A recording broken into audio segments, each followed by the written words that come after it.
So I'm working on my full ISA comparison video, and that'll be out later this week, maybe next week. And that will show you all the details about a range of different popular investment platforms, help you compare.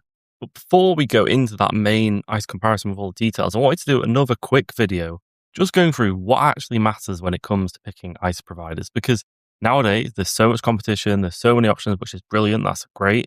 But it's also can be a bit overwhelming. And we need to take a step back and just think what actually matters when it comes to investing, what actually matters when we pick between these providers. So that's exactly what I'm going to do in this video. Got some notes to go off, but mainly unscripted. I'm just going to go through what I think you need to know.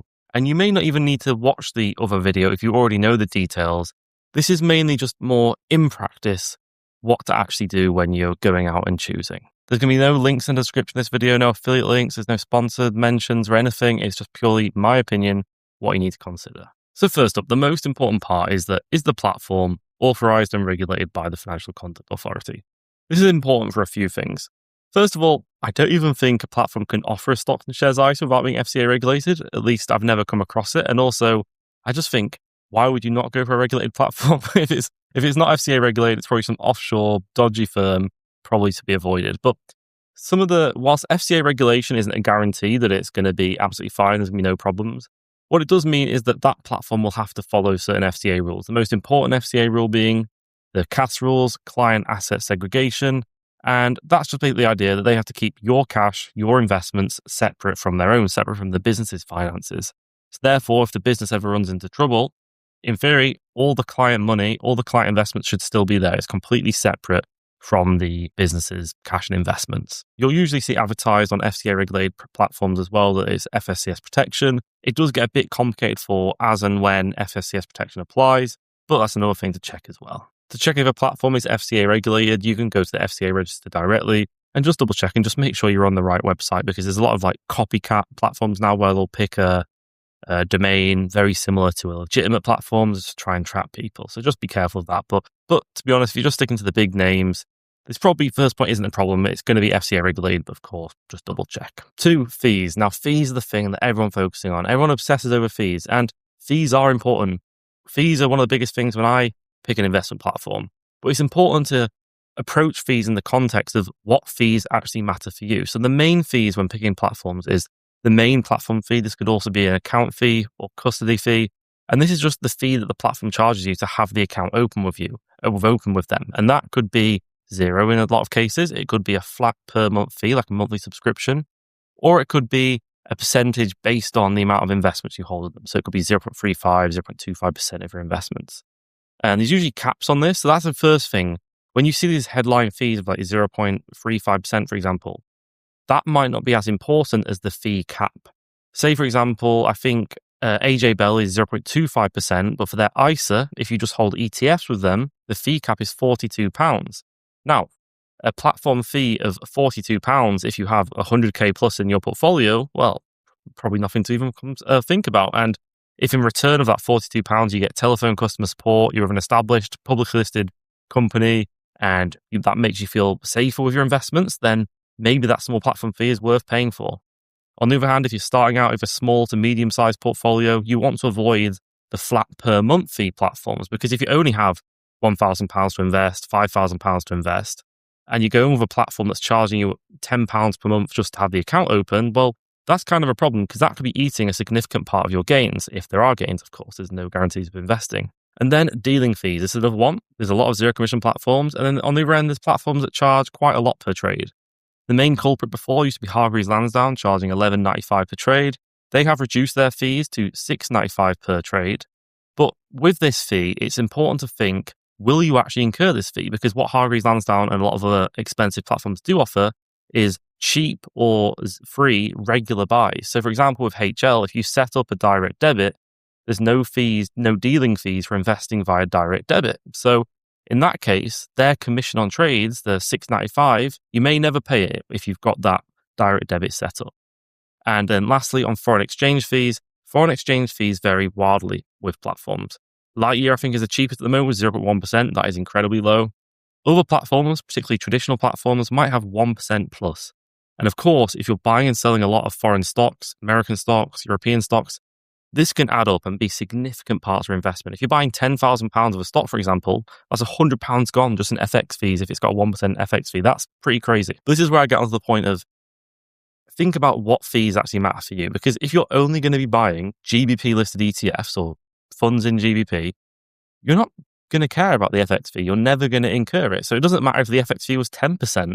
If I'm only buying a global index that is listed in Great British Pounds, well, I'm never going to care about the FX fee. I'm never going to incur it. So the FX fee can be as high as it wants to be. It doesn't impact me. So think about fees in how they impact you. And before we move on, just one quick thing that's come to my head again is a lot of the traditional platforms that offer mutual funds, OEICs, unit trusts, they will have a different fee structure for them than to ETFs. So it may be cheaper to hold ETFs on a platform than easier to hold mutual funds. I really don't like how a lot of the traditional platforms make their fee structure really complicated, having a different account fee cap for mutual funds and ETFs. Just double check that if you are someone who buys mutual funds as well. Next up, investment range. So this is what the provider actually offers. And we can limit this to about 4 or 5 different things. Individual stocks, so buying shares of individual companies, whether that be UK-based companies like Rolls-Royce, Legal & General, or whether it be overseas shares like American shares, European shares, individual companies. It's, of course, riskier to invest into individual stocks than to invest into funds, but we're not talking about that in this video. Basically, if you want to buy individual stocks, make sure you're picking a platform that offers that. And then with ETFs, all platforms usually offer ETFs nowadays, but the range will vary significantly. Some providers will only have their own ETFs. For example, Vanguard only offer Vanguard ETFs. Other platforms like Lightyear are still expanding their ETF range. So I think they've got 300 or 400 ETFs, but only about 70 of them are GBP listed, which isn't too many. But again, we go back to the point of, do they have what you need? If you're only going to invest in, say, a global index tracking ETF, an S&P 500 ETF, or a NASDAQ 100 ETF, well, a platform like Lightyear will have all of them. So you don't need all the niche random ETFs. So ETF ranges are important, but just go back to, what are you going to invest in? Because you don't need the shiny platform that has thousands of ETFs, that has loads of different other options if you're not going to use them. So just be honest with that. Same with mutual funds. A lot of the newer platforms, Trading 212, Invest Engine, Lightyear, don't offer mutual funds. So if you want them, just look at other platforms. Same with individual gilts, bonds. If you want them, you'll have to look at probably more expensive platforms as well. Although Free Trade does have mutual funds and gilts as well, which is quite impressive for a low fee platform to have the full range of investments. My key point with investment range is that a limited investment range doesn't matter too much. If you are a simple long-term investor, you probably don't really care about the investment range. So just think about it in that context as always. Next up, customer support. How important is customer support to you? A lot of the newer platforms do only have either email support or a live chat via the app, or you submit a ticket via the app. And this means you can't pick up the phone and ring them. Whereas the traditional platforms, they do tend to have that telephone customer support. So if that's important to you, then you may want to go with the traditional platforms that have that telephone support.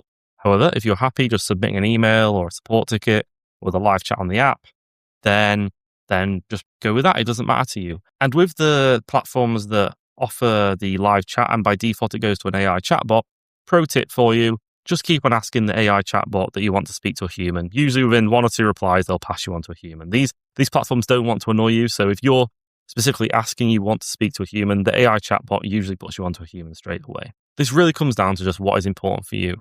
For me, I'm not too bothered about having telephone customer support. However, if I was sat here and I had 250k plus invested, maybe I'd have a different answer. Maybe at that point, I'd be thinking, do you know what? I want that reassurance of being able to ring someone up if I need to. Now, this next point. So this next point is important to cover because when you pick an investment platform, you'd like to hope that investment platform is here to stay. They'll be here in 10, 20, 30 years' time. So you might want to check, is the platform profitable? Is the business that runs the platform profitable? And for the publicly listed platforms like AJ Bell, IG, they're publicly traded companies. You can buy shares of these platforms if you wanted to. You can just check the latest financial reports and see how well they're doing. For private companies, in most cases, it should be pretty easy to go on Companies House and see their latest annual statement, and you'll be able to get a good idea if they're profitable or not. And does this matter? Well, it's important to think that with startups, with fintech companies, a lot of them do run at a loss for quite a while. And that doesn't mean they're going to fail. It's just that's part of growing a business, especially growing a fintech business. They're going to run at a loss for some time. However, if that them running at a loss makes you feel uncomfortable and you think they may close, then this is something to consider. We should go back to the idea that if they are FCA regulated, and if the CAS rules are being followed, you could say that's a big if. We don't know if the CAS rules are being followed, but that's where if there was fraud and the CAS rules weren't being followed, then this is where the FSCS protection might come into it. But if those rules are being followed, even if the company did go bust, you technically shouldn't lose any of your money. It just might be a bit of a headache waiting for things to be sorted behind the scenes. I know this point is important to some people, whereas other people aren't too fussed, but it is something that's easy to check. Okay, and then linking to this, is the business profitable? Some businesses that are profitable, their stocks and shares ISA may have no fees or very low fees, and they may generate a significant amount of money through CFDs, contracts for difference. Now, the only time I will ever mention CFDs on this channel will be specifically to tell people to avoid them. The only bit of direct financial advice that I've probably ever given this channel is that most people should avoid CFDs. Yes, I'm sure there's a few percentage of people that don't mind gambling, or they think they can predict the market and they want to trade with leverage. But I think I'm safe in saying that the vast majority of people should probably avoid CFDs. And even the platforms that offer CFDs will have the headline rate. It's usually something between 70 to 80% of people that trade CFDs with them do lose money. So these platforms offer CFDs and maybe part of their business, maybe their business is profitable because of these CFDs, then you want to make sure that you avoid them with their ISA. And this is usually pretty easy. And the reason why this is pretty easy is because CFDs are not eligible to be held within a stocks and shares ISA. So as long as you limit yourself to the stocks and shares ISA part of the platform, you don't need to worry about CFDs. And I just be careful of this. I wanted to mention this because I do think as a long-term investor, you need to be honest with yourself about, do you get tempted by these things? And if you do get tempted, and being on a platform that has that separate CFD option is going to tempt you, then maybe that's not the platform for you. Just to give you a couple of examples of how easy it is to make sure you don't buy CFDs. On Trading 212, in the account in the top left, you can see what your account you're in. If you're in the stocks ISA account, you won't be able to buy CFDs. You'll be able to see CFDs, like I use them to track the global markets, but you can see it's tradable as a CFD. You can't buy it in the stocks and shares ISA account. So you can't accidentally buy a CFD because of how heavily regulated, rightfully so, CFDs are. You have to go through a very long risk questionnaire. It's not something you can accidentally buy, but it is something you should be aware of and just avoid if that's not what you want to do. Of course, if you want to trade CFDs, it's completely up to you, although it's probably advisable to completely ignore them. And then XTB is another platform that has CFDs. However, if you go into their stocks and shares ISA, so on your portfolio, click stocks and shares ISA, click invest, you will not see any CFDs here, simply because CFDs are not eligible to be held inside an ISA. So if you stick with your stocks and shares ISA, CFDs are not something to worry about, although you should be aware of them and know that is part of the app and something that should probably be avoided. There are many more things you can look at, but to summarize this video, I think each point is basically the best platform is entirely subjective.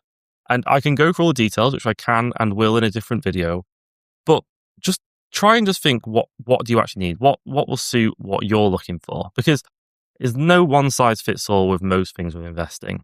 With investing, the most important thing is getting started, being consistent, following good investing habits like diversification, long-term mindset, picking an asset split that suits your risk tolerance, stocks and bonds, what actually works for you in terms of the volatility that you can stomach.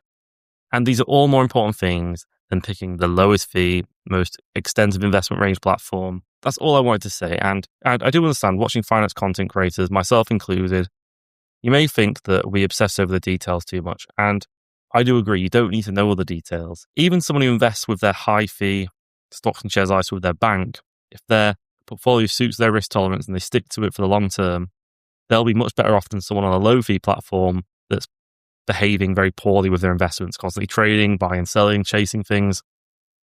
They may have low fees, but they'll probably end up worse off than someone with a high fee bank just through their behavior. So behavior and a portfolio suiting your risk tolerance is much more important than anything to do with picking ISA platforms. That's it for this one. Let me know your thoughts in the comments below. And as always, thank you for watching.